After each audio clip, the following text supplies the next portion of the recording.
All right, it's 8:30, just gone it on this Friday morning. You're welcome back to OTB AM. Keep your comments coming in. We're going to get those through to you over the next little bit. It's Owen, it's Kenny, and I'm delighted to say Risteárd Cooper has joined us in the studio. Welcome back. Good morning. Nice to be here. All well? Oh, tremendous. Yeah. I've been keeping my beady eye on things. Yeah. Very much so, by all accounts, and doing great work. Thanks very much. What we're seeing. Yeah. We've been discussing England quite a bit here this morning. It tends to, I mean, we are pretty obsessed when we're not in these tournaments ourselves with however England are going to get on, and probably no different for us here this morning. I know the focus shifts very much, doesn't it, when it's England or when Ireland aren't in it. Yeah. But a bit more of a sense that we're kind of actually, I don't know if everybody else feels it's a natural thing, isn't it? Yeah. When you think for obvious reasons, it shifts to England, doesn't it? But is there a sense of, I kind of have a sense of, I'm actually okay with England doing well in this tournament, which I can't really remember having before. Right? Yeah, well, they seem like a nice bunch of lads, don't they? I mean, that's, the players seem to be like a nice bunch of lads and all that. And I mean, I suppose it's always that thing. It's always a bit of a, it's a bit of a dilemma, I think, for a lot of Irish people who kind of would pride themselves on, how Irish they are and how anti-English they are, but then they support their club teams. Yeah. So it's a bit of a strange. I think it's changed. I think you're right, though, AJ. You have sensed that little bit of transition there over the past couple of years. You don't really get that being around Dublin. You probably know more than me in terms of that real kind of rah, bloody English, all that type of thing. I haven't detected too much of that the couple of last major tournaments, particularly going into this one. But it's usually been aimed at the media anyway. I think the English media, right. And they still, they're still at it. I mean, Piers Morgan saying, if England can't be in Colombia, dot. Yeah. If England can't be Colombia, what? Like, I mean, to me, it's Colombia is a tough assignment. Yeah. But you are right, but that's the opinion of one pair high profile media looking to kind of stoke it up. But you talk to people, obviously I live in London, you talk to English people wherever they are, what's your fancy English chance? Oh, don't know. Yeah. It'll be Colombia, got some good players. Oh, I'm not too sure. There will be a lot of uncertainty, but no big bravado from the general public over in England in terms of how we're going to do. We're going to win the competition. Like you're saying, it is very much media driven. Yeah. These type. Well, there was one bizarre moment last night after the game. I was sort of flicking. I'm doing this thing of flicking around between all the channels, trying to consume as much of the egoistry that's ultimately going on any given channel at any given time. And at one point, I stumble into what was one of the best things I've ever stumbled into last night. It was on, I don't know, was it ITV4 or one of these? Was it actually maybe just ITV? Main ITV, yeah. Piers Morgan, Pamela Anderson, Jeremy Corbyn, Danny Dyer, Harry Redknapp. I love Ireland. What a cocktail.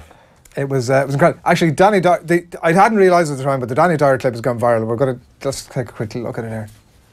Who knows about Brexit? Yeah, quite. No one's got to include what Brexit is, yeah? You watch Question Time, it's comedy. Were you no clearer when Jeremy Corbyn explained No, I ain't got a clue. policy? No one knows what it is. It's like this mad riddle that no one knows what it is, right? So what's happened to that twat David Cameron who called it on? Let's be fair. I think you're referring to a former Prime Minister. Yeah, but how comes he can scuttle off? He called all this on. Yeah. Yeah? He has no regrets. Where is he? He's in Europe, in Nice, with his trotters up. Yeah? Where is the geezer? I think he should be held accountable for it. He should be held accountable for it. It's a valid point. A lot of people do feel that I wonder how Pamela Anderson felt about that. I'd say she hadn't, to be fair, I watched a lot of it. She hadn't a clue what was going on. She's gone out apparently with one of the French footballers, and this was the justification as to why she was in the studio to begin with. Oh, right. But I mean, I thought it was all, when I started watching it, I thought, this has all been recorded this morning, and it's covering a couple of different eventualities. England lose, England win. And then I started going into all these specifics, and I realised it was actually live nonsense. Yeah, she had a "Why am I here?" expression. Yeah, she did, yeah. Danny, he looks somebody who's permanently in character. I can't take him seriously. I don't know what it is. He seems as if he's permanently in character. Not a David Cameron he fan. It's like, I think when he's in EastEnders, just the camera's rolling all the time. You know what I mean? He's like that person. It's not like it's, he always feels like he's playing up to that character a little bit. It's what's expected of him. Yeah, it's all right. Yeah, absolutely. It's all that, giving it all that. England, right side of the draw, obviously taking a lot of glee, the fact that Germany are out. It's all turning up Milhouse for them, isn't it? It is. I noticed Gary Neville as well on ITV talking about they were going into the specifics of Jordan Pickford and what he was doing technically for Januzaj's goal. And Gary Neville said, you know, it's just all wrong. It's all totally wrong. You know, you just look at him and it's all like, he's jumping with his feet in the air. And you're thinking, have you ever, you know, how would you manage to jump? But nobody questioned it. Yeah. He's the main man, obviously, on that panel. There's no arguing with Gary. Yeah. And, there's too many people on that panel. Yeah, they can't get a word in. Yeah, I agree. There's 4. I actually think the desk. See the desk. I think they built the desk. They didn't even realise themselves. They built the desk too small, and there's like somebody always hanging out the edge of it. Yeah, usually Ian Wright, I think. Yeah. You definitely can't get a word in edgeways. But yeah, too many cooks. Too many cooks. But it's so they obviously get their 30 seconds over their clip, and that's all. And they're not really supposed to talk beyond that. Although Gary Neville seems to break that mold. Yeah, he does. I actually just on the Germany game, I met Didi Hamann up in RTE before the match. And he was having a cigarette, outside, where you can actually have a smoke. And he seems to be constantly smoking, but he was outside. And so I said, how are you? And he said, oh, yeah, how are you? And so I mentioned, the VAR. And but he's like, oh, it's absolutely, just don't talk to me about it. It's absolutely ridiculous. Hates it. Absolutely hates it. Okay, still. So afterwards I met him. And I said to him, don't mention Zavah. And that actually, he did laugh. I wasn't sure how he responded to that. I don't think he actually understood what I meant. He's got a good sense of humour, Didi. I'm not sure was he a Faulty Towers person. Yeah. How does he take to the impression? How much awareness does he? I don't know how much these guys. I don't think he. See, Barry does them when we're doing sketches, and so he does them with it's a kind of a visual impression the way Barry does them. But he seems to be fine. I don't think he really. I think you're right. He does have a good sense of humour, but he's not bothered. Like there's some people I thought it was on that. Might get bothered about at this particular moment in time. But at the same time, we got to move on. You got to park it and move on. It doesn't bother me at this particular moment in time. Well, after the game last night, my mum was watching. She said, "I thought you were taking you out." It was Keith Andrews. Oh right, yeah. I was in the kitchen. I could hear it. Yeah. I thought they said, "What are you taking off? What are you taking off, Ken?" On the after match, lads. She thought it was the similarities between the way Keith and the hairstyle obviously was. That's a week. Come on, lay yourself down there. No, well, you know it better than me. The pitch, you know it better than me. The wig that we use for Keith Andrews. I mean, I look like somebody from The Cure. Like I look like Ross Smith from The Cure. But it's hard to exaggerate his hair. He has an incredible set of hair. He's got grey hair. Grey hair to be fair. But even when he cuts it short, like even if it's like a crew cut for you and me, it still seems to be kind of like fulsome. Yeah, fulsome. It's a joy for you. I bet you were delighted when you saw he was on the panel for the summer, weren't you? Absolutely, yeah. I think he's very good. Honestly, I do. I think he's very composed and because honestly, I don't think it's easy to slot in there with certain people who only give you a certain slot, give you a certain amount of time, and if they don't take to you. They make your life very, very difficult. They can do. The lads are very polished, but Keith's got a lot of experience. I think it looked very good, the studio out in RTA, just visually looking at the studio, and even the couple of lads, Dunny came in, Duffers, Kevin Doyle, Shay and that, it looked really kind of fresh. I saw a couple in Dublin the other week and saw a bit of a struggle to hear what you were saying, but visually I thought it looked really good, the panel like. Yeah. I think Richie's doing a great job as well. I was saying, arguably one of the best pieces of skill in the World Cup so far is witnessing Richie Sadlier dealing with a Peter Collins question. He sort of like he controls it like a football. He sees, does anyone else want it? And and he usually knocks it into the top corner. But yeah, no, he's very good, Richie, I think. And there's a good balance there, I think. Yeah, I think so. Because I'd be disappointed with watching a bit of the BBC and ITV over in the UK. It's been disappointment. There hasn't been anybody really that's kind of really engaged with. Very few. I'm trying to think even one offhand. I mean, Gary, you've mentioned Gary Neville. You always get a bit of meat in the bowl with Gary Neville, to be honest, in terms of tactically, he'll get stuck in there too for it. He'll give you an opinion. Roy and Martin, obviously, are on ITV. I've seen bits and pieces of them. Have they been on together? They were on one. Initially, was it? I think one initially on. They were on. Like, yeah, I tell you, who's very good. I've really liked. He's gone back now. Frank Lampard on the BBC, I think, is really strong.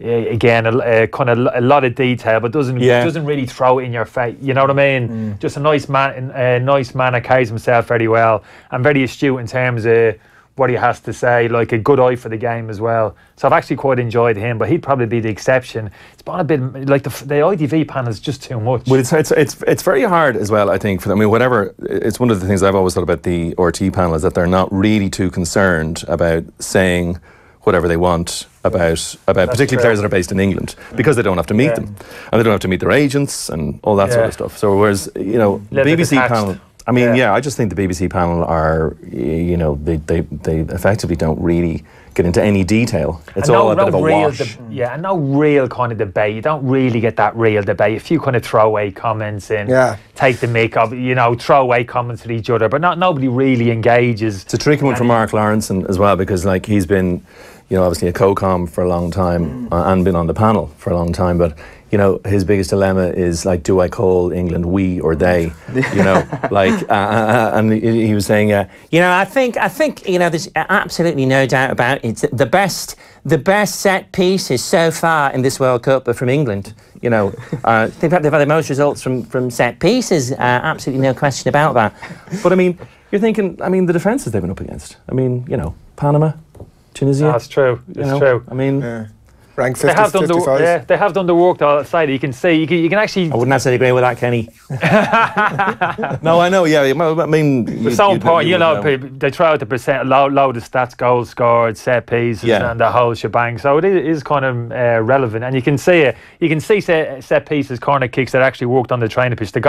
The Stones goal against Panama, was it? Yeah, it was a great goal. The free kick just dropped, flicked around the corner, headed back across. Yeah, you could straight away see, well, that's not instinctive. That's literally being worked and executed perfectly. Like, you know what I mean? So, who are the England penalty takers? Do you reckon? Kane. Oh, they must be. Kane, obviously. Vardy, if he's on the pitch. If he's on the pitch, Dele Alli, Lingard, all your more attack-minded players, I would have thought. Raheem Sterling, I'm not too sure. He'd be one of them. You naturally think you're centre forwards, but he might be one of those centre forwards because he's not particularly good technically, not a great striker of the ball.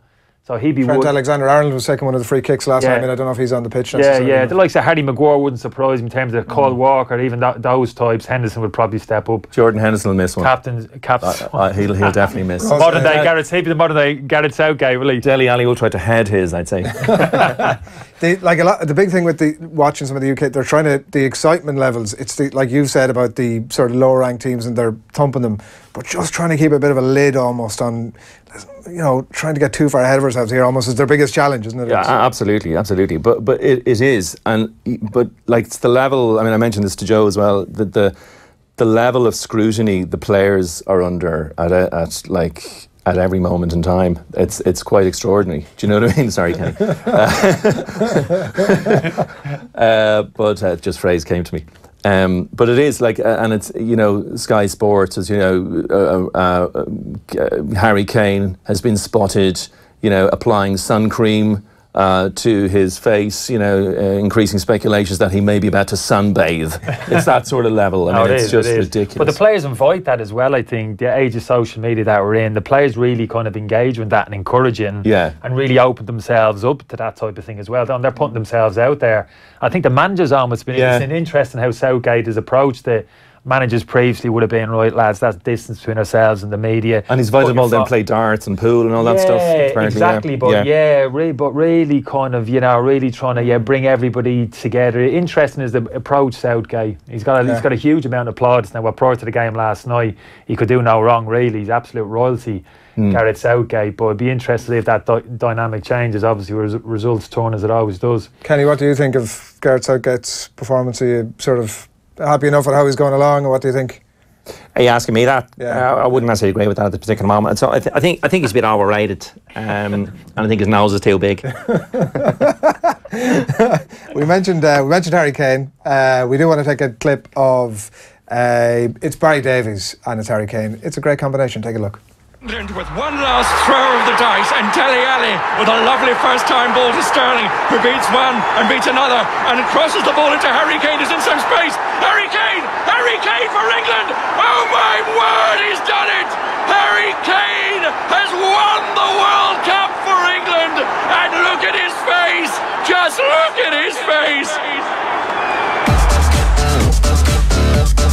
We've bloody done it. They will in their help. That was the end of our one of our opening sketches, I think. Yeah, Barry Davies is one of those commentators that to me is just a legend. Absolutely. I think he's amazing. But he's one of those commentators that can commentate on anything, any sport, and just lift it, like snooker or something. Yeah. And he has potted the red and is wonderfully on the black. And it just could be, you know. And he's going for a 9-dart finish here. You know, and the whole thing gives it a sense of pathos or something. Did he ever commentate on? He must have. Match of the Day. And Cunningham with a wonderful back pass. Another consecutive back pass.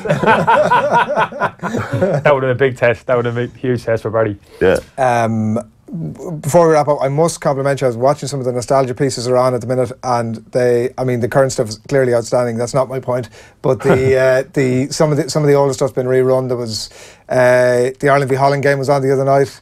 Oh yeah, was it? Was it Barry Davies who was doing the commentary? It was Stuttgart. Well, what we did was we did the Ireland-England game from '88 in Stuttgart, but from an English perspective. Yes. Which obviously they weren't covering it at all. Actually, it was fantastic. It was incredible. It was Barry Davies in full flow, and it was Hoddle, and Hoddle misses, and the F word follows pretty quickly after.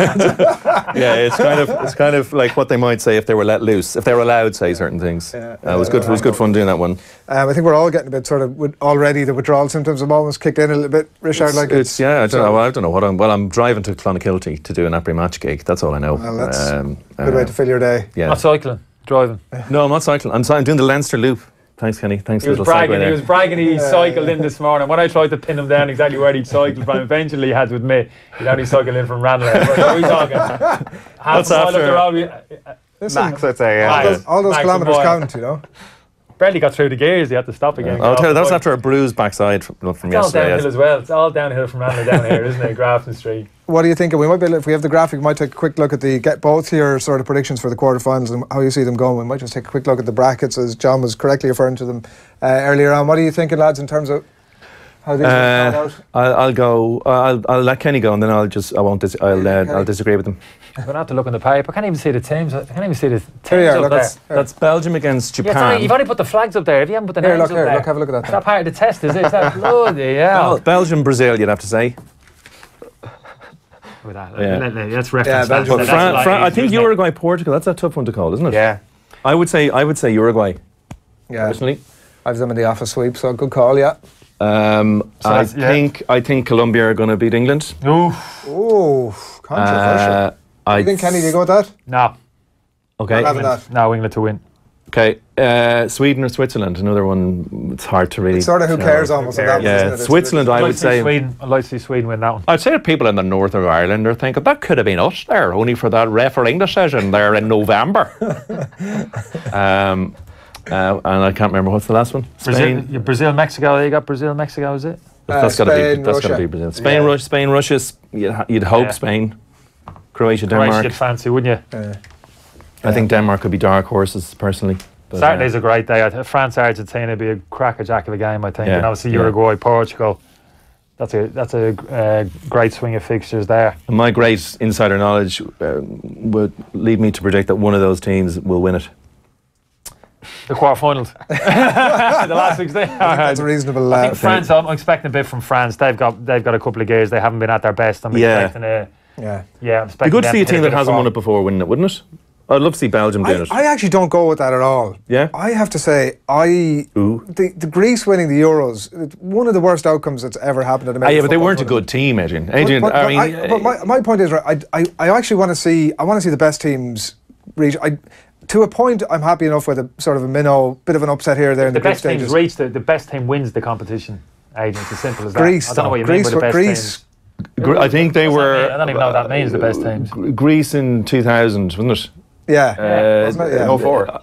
Oh, 04, yeah, 04, yeah. 2004. You used to have to say that. You jumped into. That's what I tell you. Yeah, 2004. No, they didn't let me finish. Yeah. Give us a chance here. God, you invite people on and you don't get a chance to speak. Ridiculous. 2004. But anyway, I'm right about everything. That's the main thing. I do also accept that. Belgium, they have one of the strongest squads. They seem to be clicking a little bit. They seem to be clicking, and they seem to have two very good teams. I mean, they've beaten England, who are clearly the other best team in the tournament as well. Absolutely, so yeah. Well, certainly are from their perspective. Clonakilty tonight. Clonakilty tonight, yeah. We're lovely part of the world. It is, yeah. No, looking forward to that. Staying in Kinsale. Beautiful. Golf. A bit of golf tomorrow morning, I'm thinking. Yeah. Handicap these days? Golf is my handicap.